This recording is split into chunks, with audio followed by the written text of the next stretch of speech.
ধুপি পিঠার নাম আপনারা কে কে শুনেছেন আমি জানি না। একদম সহজ রেসিপি, কিন্তু সহজ রেসিপির আজব আয়োজন আমাকে একদম বিপদের মধ্যে ফেলে দিছে। এমন রকম একটা অবস্থা, আমি সব কিছু ম্যানেজ করতে পারলেও যে ছিদ্র ছিদ্র হাঁড়িটা ম্যানেজ করতে আমার ভীষণ বেগ পেতে হয়েছিল।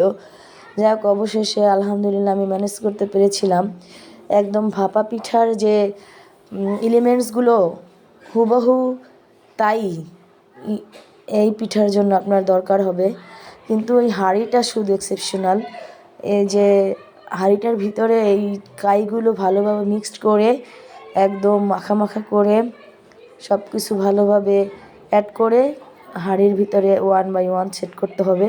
যে মা আমার কাছে একটা একটা জিনিস চাচ্ছে আর আমি সেটা দিয়ে যাচ্ছি, আর মা দেখতে পাচ্ছেন এত সুন্দর করে মিশাচ্ছে, কিভাবে মিশানো দরকার আর যেভাবে মিশালে পিঠা হবে সেভাবেই মা করছে। ছোটোবেলায় মা এটা তৈরি করতো। যাই হোক, ফ্যামিলি মেম্বার কমে যাওয়ার কারণে মা পিঠাপুলি খুব একটা বানাচ্ছে না। আমাদের বাসায় এসে এখন অনেক টাইপের পিঠা মা তৈরি করলো। আমি কয়েকটা শেয়ার করেছি, অনেকটা শেয়ার করা হয়নি। দেখতেই পাচ্ছেন একদম ঘষে ঘষে ডলে ডলে মা মিক্সড করতেছে গায়ের শক্তি দিয়ে। আমি করছি না, আমি পারছি না, সেজন্য আমি কখনো এরকম পিঠা বানাইনি। দেখেন, মা একটা স্পুন দিয়ে এমনভাবে ভিতরে ছেদ করতে হবে যেন নিচে একটু ফাঁকা ফাঁকা থাকে, ভিতরে থেকে ছিদ্রগুলো দিয়ে ভাপগুলো যেন প্রপার ঢুকতে পারে, নাহলে কিন্তু পিঠা কাঁচা থেকে যাবে অথবা প্রপার হবে না, তখন শরীরের জন্য ক্ষতি হতে পারে। পরে আমি একটা পাটকাঠি ম্যানেজ করে ওটাকে ধুয়ে শুকিয়ে ক্লিন করে নিচ্ছি, আর ওটাকে ভেঙে দেখেন এভাবে টুকরো টুকরো করে নিতে হবে। মা আমাকে বললে এভাবে করো, আমি সেভাবেই করে দিচ্ছি। যে এভাবে ভেঙে ভেঙে একটা কাঠিকে আমরা 4-5 টুকরো করে এভাবে ভিতরে সেট করব। দেখতেই পাচ্ছেন কিভাবে করছি।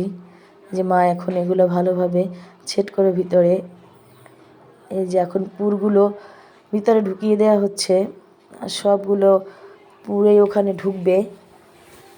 মা অনেক দিন পরে বানাচ্ছে, কী যে ভালো লাগতেছে আমার। এরকম পিঠাপুলি মা এখন আর বানাতে চাচ্ছেন না, কারণ পরিশ্রমের অনেক ব্যাপার আছে।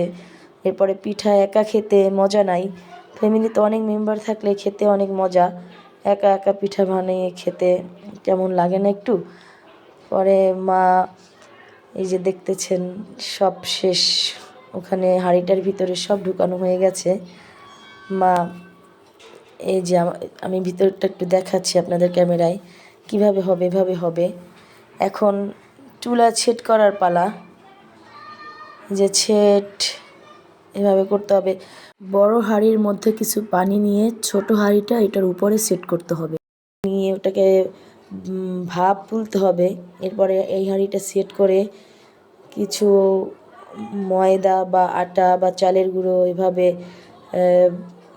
আঠার মতো তৈরি করে এই ফাঁকাটা আটকে দিতে হবে, যেন বাষ্পগুলো ফাঁকা দিয়ে বের হয়ে যেতে না পারে।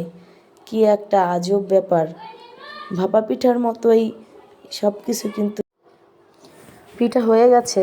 এবার খাওয়ার পালা। এত বছর পরে ধুপি পিঠা খাচ্ছি, ভাবতেই মনটা কেমন হয়ে যাচ্ছে। তাই আমি পাটকাঠি থেকে পিঠাগুলো যে লেগে আছে ওগুলো ছুটাচ্ছি, আর আমার মেয়ে অলরেডি শুরু করে দিছে। এভাবে হবে। আমি আরও কিছু তুলে দেখাচ্ছি যে কীরকম হবে আসলে। এরকম চাকা চাকা হবে পিঠাগুলো, খেতে যে এত মজা হয়েছিল আপনাদেরকে আমি বোঝাতে পারবো না। আমি তো পিঠা মিক্সড করা থেকে শুরু করেছি খাওয়া, এখন এই যেভাবে ঠিক এভাবেই হবে। ছোটোবেলা আসলে মা এভাবেই ঘুম থেকে উঠে হাতে এভাবে দিত, যেটা খাও। আজব হয়ে যেতাম যে মা কখন এগুলো বানালো। এখন আমি তখন খাচ্ছি আর এখন আমার মেয়ে খাচ্ছে।